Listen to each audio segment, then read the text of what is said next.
This video will be the first of videos about theories of first language acquisition, and this will focus on the behaviorist and the innatist perspective on language acquisition.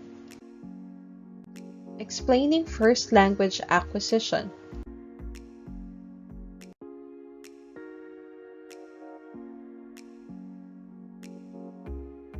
The descriptions of language development of different scholars show that we have considerable knowledge of what children learn in their early language development.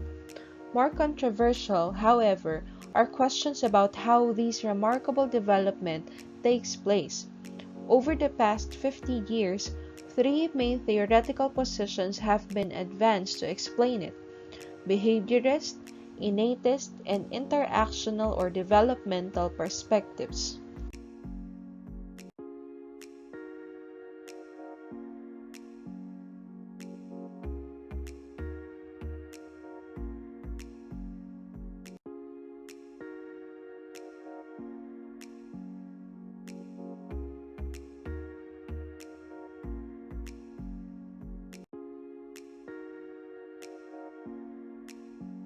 The behaviorist perspective.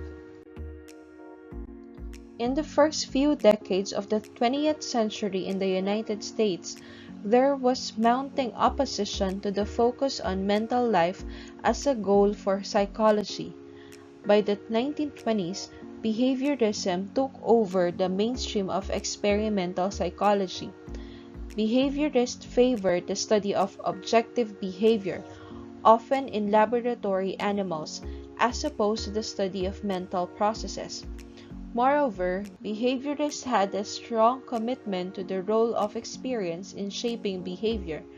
Emphasis was placed on the role of environmental contingencies, such as reinforcement and punishment, and on models present in the immediate environment.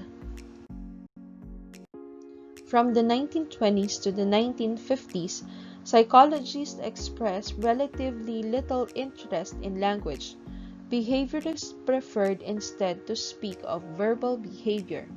The behavior of speaking correctly was, it was assumed, the consequence of being raised in an environment in which correct language models were present and in which children's speech errors were corrected. The manner in which parents shape their children's utterances was described by the behaviorist B. F. Skinner, 1957, in his book Verbal Behavior.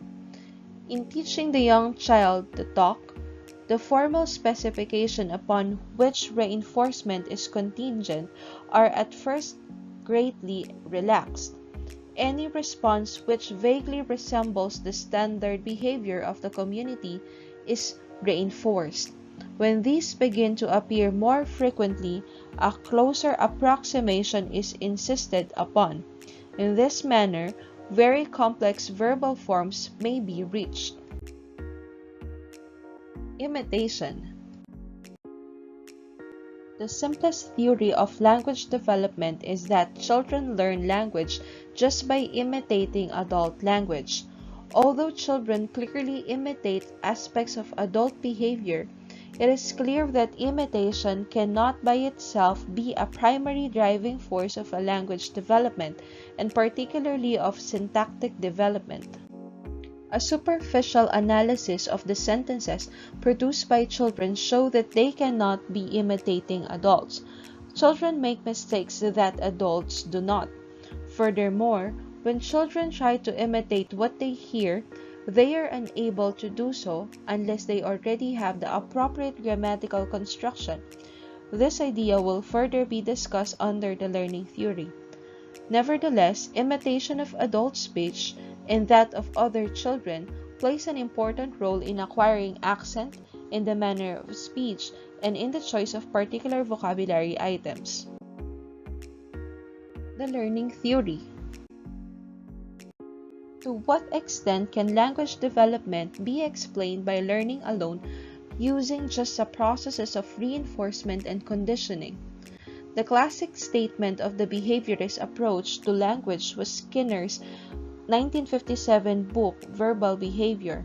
Skinner argued that language was acquired by the same mechanisms of conditioning and reinforcement that were taught at the same time to govern all other aspects of animal and human behavior. Traditional behaviorists hypothesized that when children imitated the language produced by those around them, their attempts to reproduce what they heard received positive reinforcement. This could take the form of praise or just successful communication. Thus, encouraged by their environment, children would continue to imitate and practice these sounds and patterns until they formed habits of correct language use. According to this view, the quality and quantity of the language the child hears, as well as the consistency of the reinforcement offered by others in the environment, would shape the child's language behavior. This theory gives great importance to the environment as the source of everything the child needs to learn. However, there is much evidence against this position. First, adults generally correct only the truth and meaning of children's utterances, not the syntax. Indeed, attempts by adults to correct incorrect syntax and phonology usually make no difference. Examples 2 and 3 are from the work of De Villiers and De Villiers 1979. At the age of 18 months, their son Nicholas went from correctly producing the word turtle to pronouncing it kurka, in spite of all attempts at correction and clearly being able to produce the constituent sounds. In example 3, the mother does not correct a blatant grammatical solecism because the meaning is apparent and correct. Parents rarely correct grammar, and if they try to do so, the corrections have little effect. See example 4 from Gazden, 1972. Finally, example 5, Fromkin and Rodman, 1998, shows that in some circumstances, children are unable to imitate adult language unless they already possess the necessary grammatical constructions. Parents do not always completely ignore grammatically incorrect utterances. They may provide some sort of feedback in that certain parent-child discourse patterns vary in frequency depending on the grammaticality of the child's utterance. For example, parents are more likely to repeat the child's incorrect utterance in a grammatically correct form or to ask a follow-up question. Example 4 exemplifies this. On the other hand, if the child's utterance is grammatically correct, adults just continue the conversation. People from different cultures also respond differently to grammatically incorrect utterances, with some appearing to place more emphasis on correctness. Whether this type of feedback is strong enough to have any effect on the course of acquisition is controversial. It is possibly too intermittent to be effective, although others argue that occasional contrast between the child's own incorrect speech and the correct adult version does enable developmental change. Evidence in favor of this is that children are more likely to repeat adults' expansions of their utterances than other utterances, suggesting that they pay particular attention to them. Debate about whether or not children receive sufficient negative evidence, such as information about which strings of words are not grammatical, is important because without negative feedback, children would have to rely on mechanisms such as innate principles to help them learn the grammar. The second piece of evidence against a conditioning theory of language learning is that some words, such as know, are clearly understood before they are ever produced. Third, the pattern of acquisition of irregular past verb tenses and irregular plural nouns cannot be predicted by learning theory. Some examples of irregular forms given by children are gived for gave and mouses for mice. The sequence observed is correct production followed by incorrect production, and then later correct production again. The original explanation for this pattern is that children begin by learning specific instances. They then learn a general rule, example, form past tenses by adding ed, forming plurals by adding s, but apply it incorrectly by using it in all instances. Only later do they learn the exceptions to the rules. This is an example of what is called U-shaped development. Performance starts off at good level but then becomes worse before improving again. U-shaped development is suggestive of a developing system that has to learn both rules and exceptions to those rules. Fourth, Chomsky, 1959, argued that theoretical considerations of the power and structure of language means that it cannot be acquired simply by conditioning. Finally, in phonological production, babbling is not random and imitation is not important. The hearing babies of hearing-impaired parents babble normally. In general, language development appears to be strongly based on learning rules rather than simply learning associations and instances.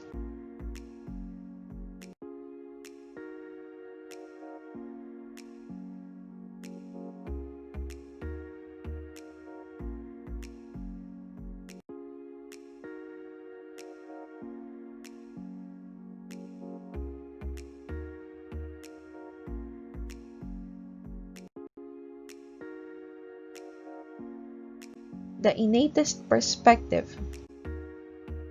Innatism. Noam Chomsky is one of the most influential figures in linguistics, and his ideas about how language is acquired and how it is stored in the mind sparked a revolution in many aspects of linguistics and psychology, including the study of language acquisition. A central part of his thinking is that all human languages are fundamentally innate in that the same universal principles underlie all of them. In his 1959 review of B.F. Skinner's book Verbal Behavior, Chomsky challenged the behaviorist explanation for language acquisition. He argued that children are biologically programmed for language and that language develops in the child in just the same way that the other biological functions develop. For example, every child will learn to walk as long as adequate nourishment and reasonable freedom of movement are provided. The child does not have to be taught.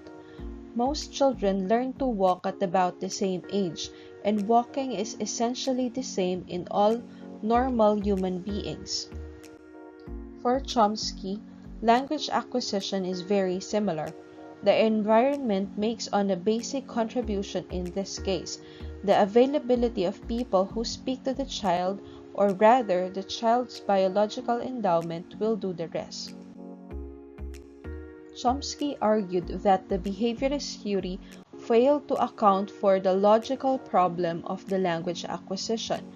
The fact that children come to know more about the structure of their language than they could reasonably be expected to learn on the basis of the samples of language they hear.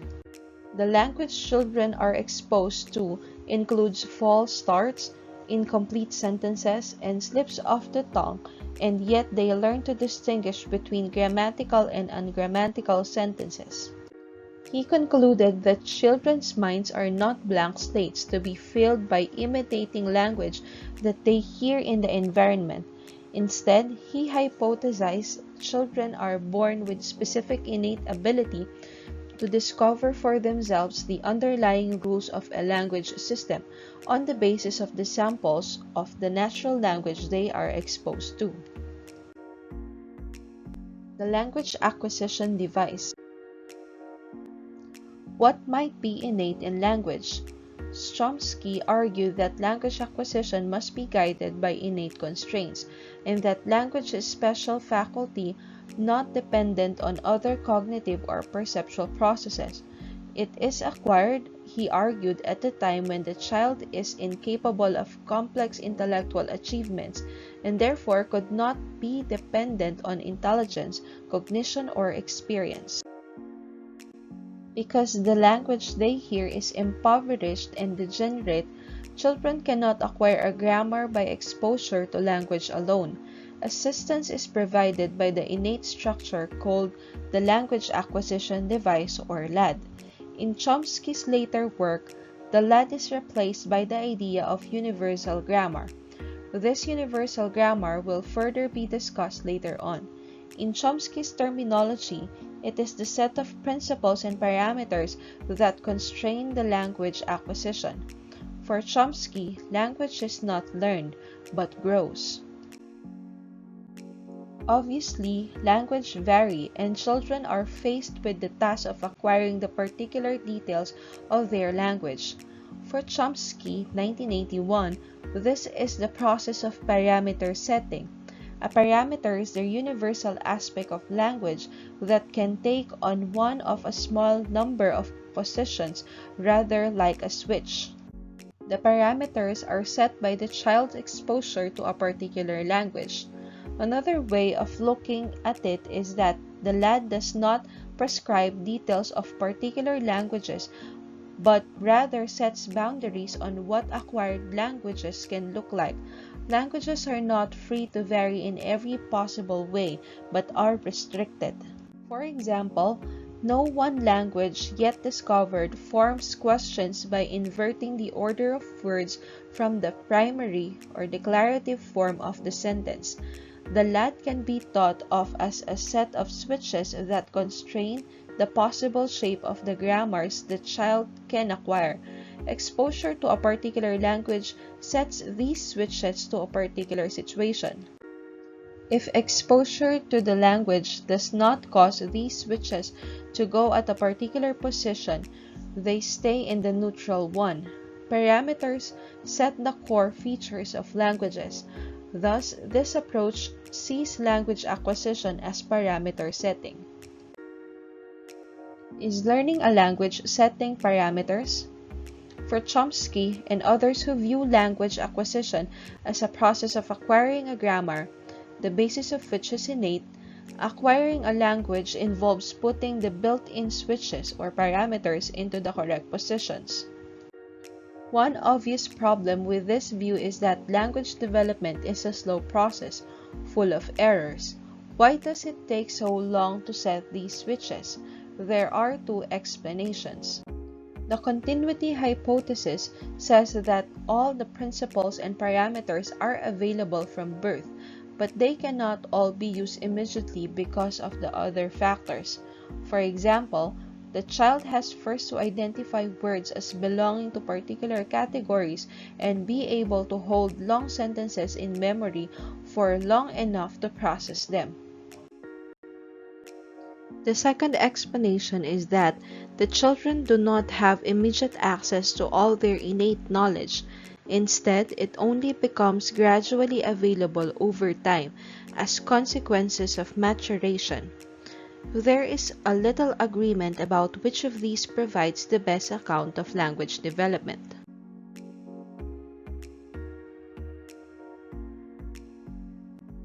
Another problem is that it has proved difficult to find examples of particular parameters clearly being set in different languages.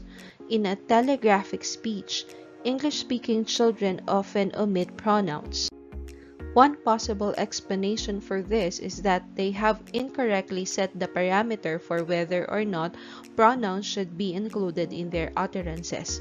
At first sight, this makes the language look like Italian, but this comparison fails because Italian verbs specify the subject whereas English ones provide much less information. These are difficult problems for the theory of principles and parameters. To try to account for them, Chomsky revised his theory. He toned down the idea that grammatical rules are abstract and generally reduced their importance in language acquisition. The universal grammar. Constraints must be general enough to apply across all languages. Clearly, innate constraints cannot be specific to a particular language. Instead, there must be aspects of language that are universal. Chomsky argued that there are substantial similarities between languages, and the differences between them are actually quite superficial.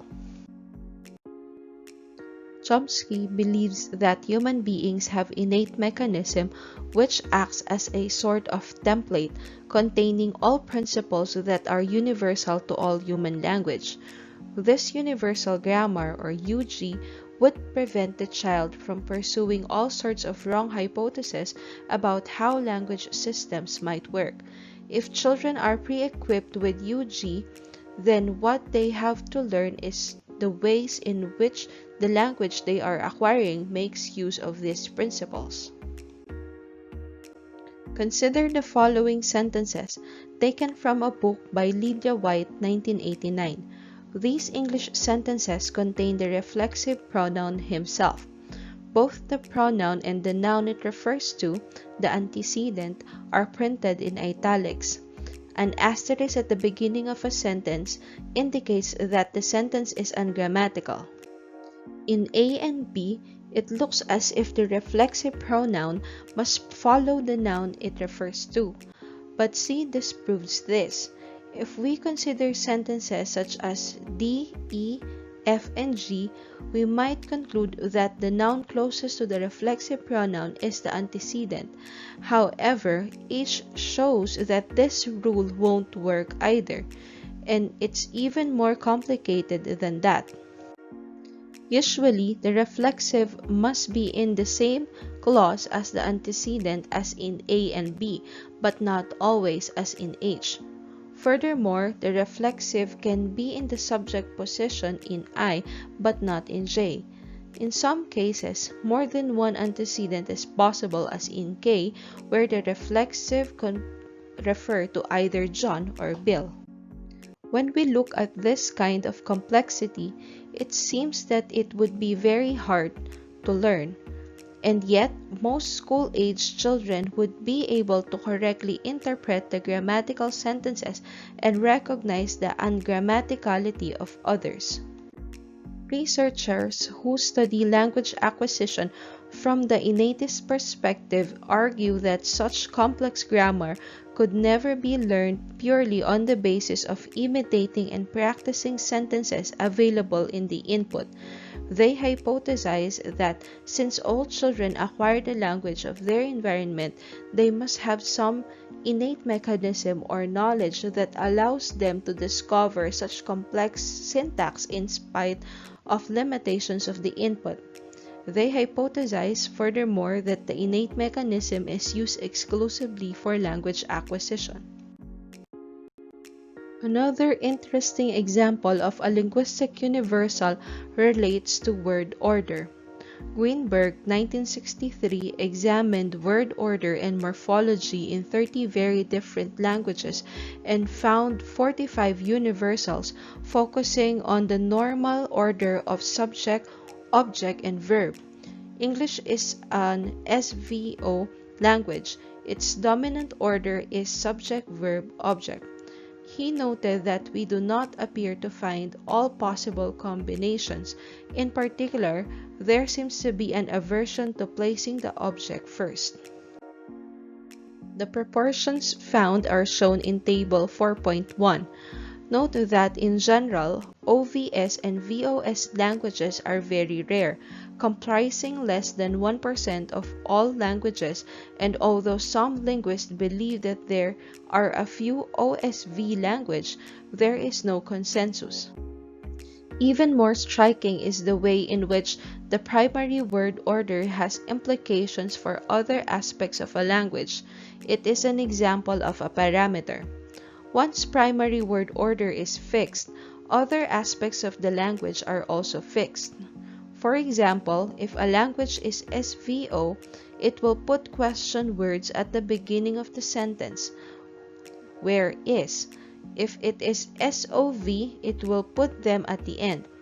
SVO languages put prepositions before nouns, to the dog, while SOV languages use prepositions after the noun.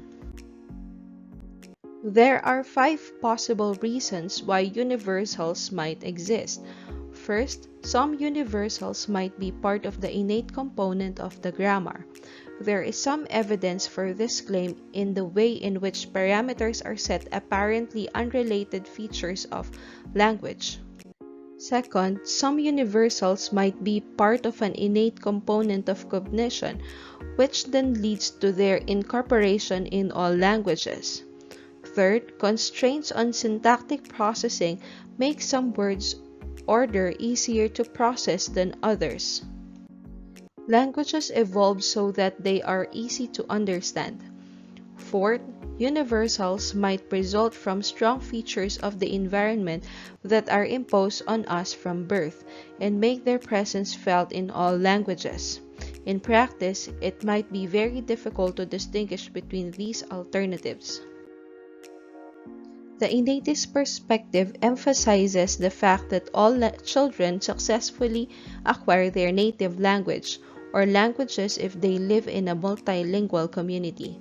Children who are profoundly deaf will learn sign language if they are exposed to it in infancy, and their progress in the acquisition of that language system is similar to hearing children's acquisition of spoken language.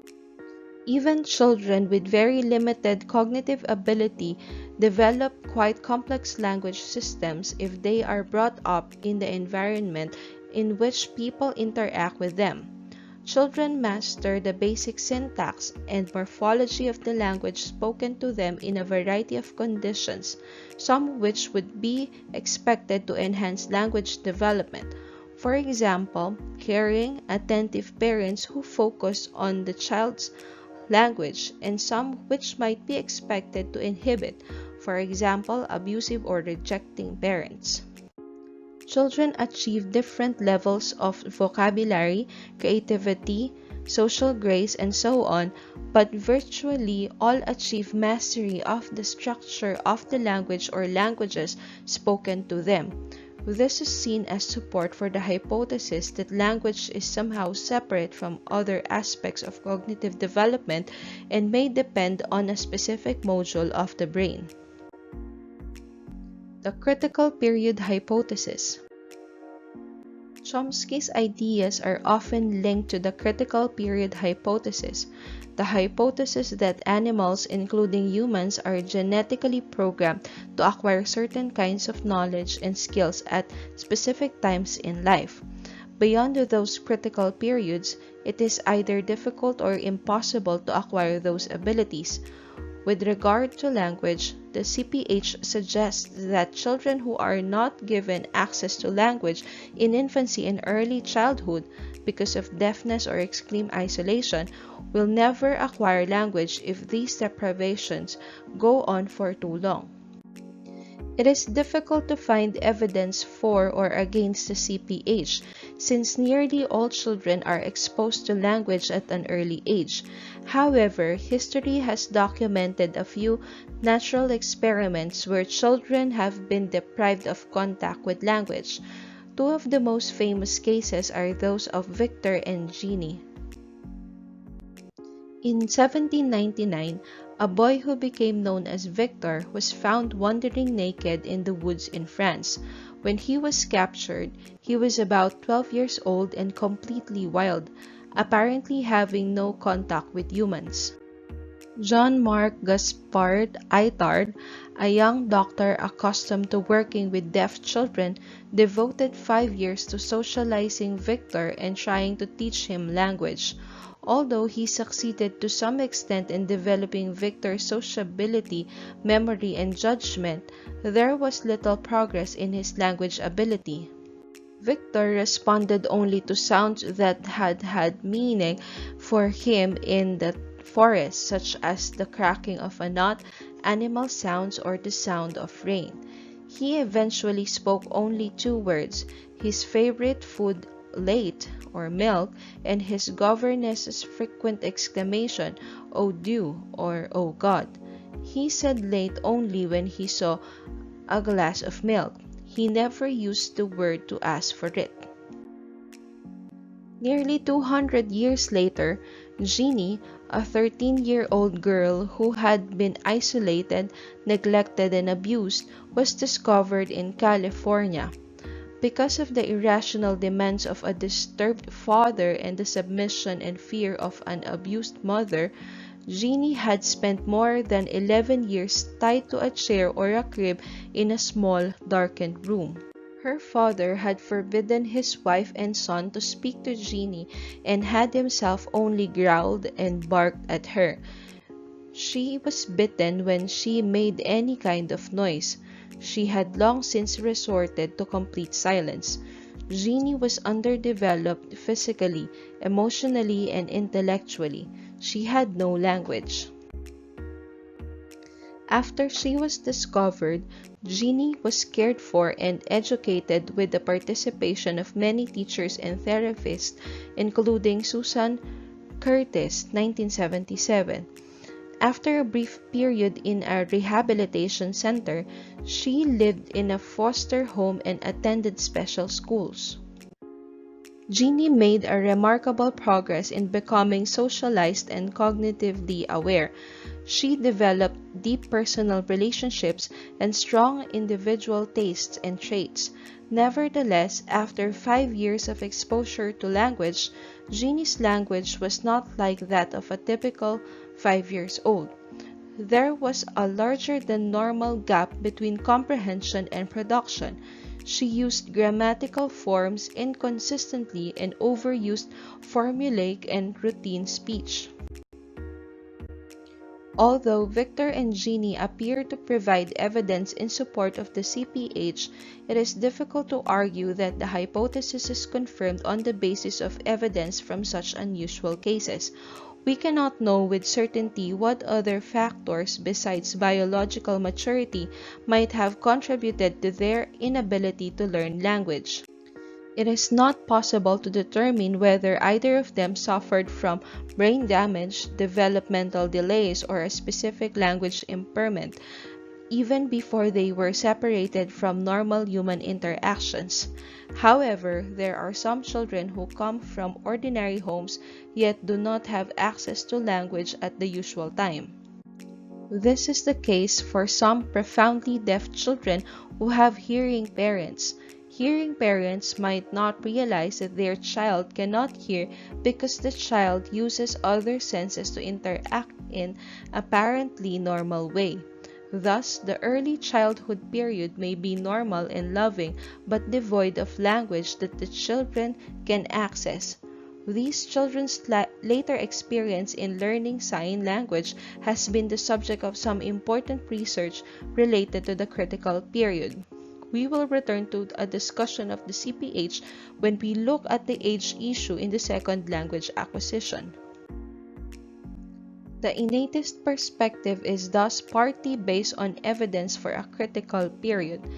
It is also seen as an explanation for the logical problem of language acquisition, that is, the question of how adult speakers come to know the complex structure of their first language on the basis of language that they actually hear. And that ends this first video on the theories of first language acquisition. Please do not forget to like and subscribe on this channel.